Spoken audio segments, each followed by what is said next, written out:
It starts like a spark, like something rare. The kind of love that takes your breath away and then holds it hostage. You tell yourself, this is special, this is intense, this must mean something. But the intensity is not warmth, it is heat. And it burns you in ways that love never should. I am Zane, a relationship consultant and psychologist, and today on STR TV, we are talking about trauma bonds. Those invisible chains that feel like devotion but are really survival in disguise. If you have ever tried to walk away from someone who hurt you and found yourself crawling back, not because you wanted to, but because you could not breathe without them, this episode is for you, because this is not just a breakup. This is an unraveling of something that felt like home and war all at once. Let's dive in, my beloved viewers. Step 1. Recognize the bond for what it is. You cannot heal what you are still romanticizing. A trauma bond is not love. It is a loop, a cycle of pain, apology, pleasure, and confusion.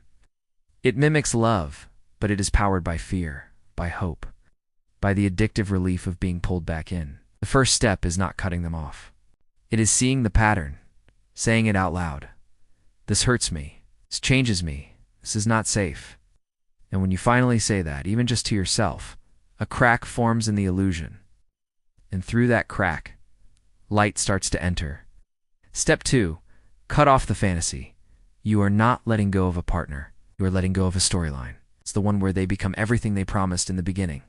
The one where your love is enough to change them. But that beginning was never sustainable. It was bait. Holding on to it keeps you trapped in an ending that never comes. Mourning the fantasy is harder than mourning the person. But it is the only way to reclaim your peace. Because every time you replay the good parts, you erase the parts that broke you. And you deserve the full picture, not just the edited highlight reel. Step 3. Go no contact or as close as you can. Every message reopens the wound. Every late night text reactivates the cycle. If you can go no contact, do it. If life circumstances make that impossible, build emotional walls even if you cannot build physical ones. Do not seek comfort from the person who broke you. That comfort is part of the trap. You might seem calm now, gentle even, but that does not erase the chaos they created. You are not being cruel by stepping back. You're choosing your own nervous system, your own breath, your own beginning. Step 4. Reconnect to your body. Your nervous system is exhausted. Trauma bonds live in the body before they live in the brain. Start noticing what happens inside you when their name appears. When you think about leaving, when you try to imagine a future without them. Listen to your body, it is trying to protect you, even when your heart still wants to believe.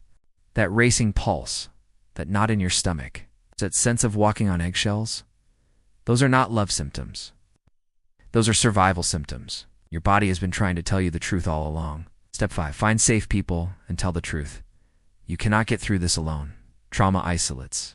It teaches you to keep secrets, to minimize pain, to smile through dysfunction. Healing begins with telling the truth to someone who will not judge you. Someone who will not say, "Why did you stay so long?" But instead ask, "How can I hold space for your healing now?" Safe people do not rush you.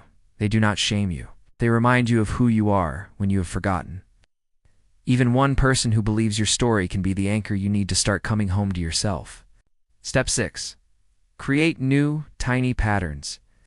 Freedom does not come in a single moment. It comes in choices. Small ones, repetitive ones. Drinking water instead of texting them. Turning off your phone instead of checking their feed. Saying, "I deserve better," instead of wondering, "Were they right about me?" These tiny changes are not pointless. They are rewiring your entire emotional map. Your nervous system has been trained to expect chaos. These new patterns are your quiet rebellion. They are how you start to believe, slowly, that peace does not mean boredom. It's that stability is not a trap, it's a foundation. Step 7. Forgive yourself for missing them. You will miss them. You might even love them. It does not mean you should go back. It means you are human. It means your heart worked hard for something it hoped could be safe. Forgive yourself for the hope. Forgive yourself for staying. And most of all, forgive yourself for needing to heal at your own pace. This kind of bond breaks you open in ways most people will never see. But every tear you cry is not a step backward, it is grief. Grief is not weakness, it is the final act of release. Have you ever felt the pull of a trauma bond? What helped you finally break free? Next time on STR TV, we will explore the love languages. 5 ways to show affection. Subscribe to STR TV so you never miss an episode.